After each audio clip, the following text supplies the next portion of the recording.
भारत के राष्ट्रीय सुरक्षा सलाहकार अजीत डोभाल ने तजाकिस्तान की राजधानी दुशांबे में चल रहे शंघाई कोऑपरेशन ऑर्गेनाइजेशन में हिस्सा लिया। इस दौरान उन्होंने रूस के एनएसए के साथ 2 घंटे से ज्यादा लंबी मीटिंग की है। सबसे पहले एससीओ बैठक की बात कर लेते हैं। बैठक में एससीओ ने क्षेत्रीय आतंकवाद विरोधी ढांचे पर जोर दिया गया है, जो क्षेत्रीय सुरक्षा सुनिश्चित करने और आधुनिक दुनिया के खतरों और चुनौतियों से निपटने में सदस्य देशों के बीच संबंधों को मजबूत करने में महत्वपूर्ण भूमिका निभा रहे हैं। इस बैठक में भारत और पाकिस्तान दोनों के ही एनएसए ने हिस्सा लिया, लेकिन दोनों के बीच किसी तरह की कोई भी बातचीत नहीं हुई, यानी कि किसी भी तरह का भारत पाकिस्तान के बीच एससीओ समिट से इतर द्विपक्षीय मुलाकात नहीं हुआ। इस बैठक में सदस्य देशों के बीच विश्वसनीय सुरक्षा सूचना सुनिश्चित करने, साइबर अपराध के खिलाफ संयुक्त लड़ाई और कोरोना वायरस महामारी के संदर्भ में जैविक सुरक्षा और खाद्य सुरक्षा के मुद्दों पर भी चर्चा हुई, क्योंकि कोरोना महामारी के कारण कई तरह की चुनौतियां तमाम देशों के सामने खड़ी हो गई हैं। एससीओ की मीटिंग से इतर अब बात कर लेते हैं अजीत डोभाल और रूस के एनएसए से हुई मुलाकात की।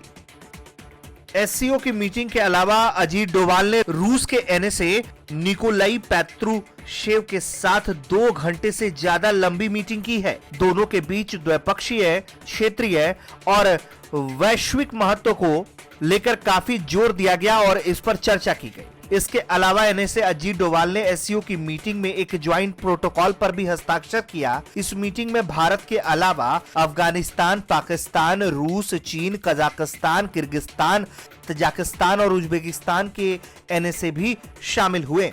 तस्वीरों में आप देख सकते हैं। अफगानिस्तान में तालिबान की हरकतें भी दुनिया के लिए परेशानी का कारण बनी हुई है, क्योंकि तालिबान अमेरिकी सैनिकों के जाने के बाद से अफगानिस्तान में विध्वंसक की भूमिका में आ गया है।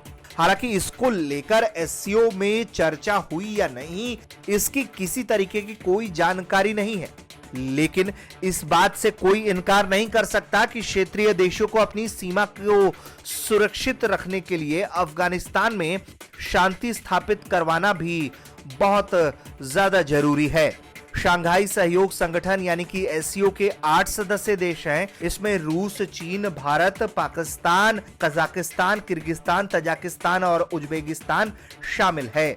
एससीओ अपने सदस्य देशों के बीच सामाजिक आर्थिक सहयोग बढ़ाने की कोशिश करता रहता है। इसकी भूमिका 1991 में सोवियत संघ के विघटन के बाद बनी थी। भारत 2017 में इस संगठन का पूर्णकालिक सदस्य बना था। इससे पहले उसकी भूमिका पर्यवेक्षक देश के तौर पर थी और इस मीटिंग में कई और भी मित्र देशों को वक्त वक्त पर न्योता दिया जाता रहता है। ब्यूरो रिपोर्ट, भारत तक।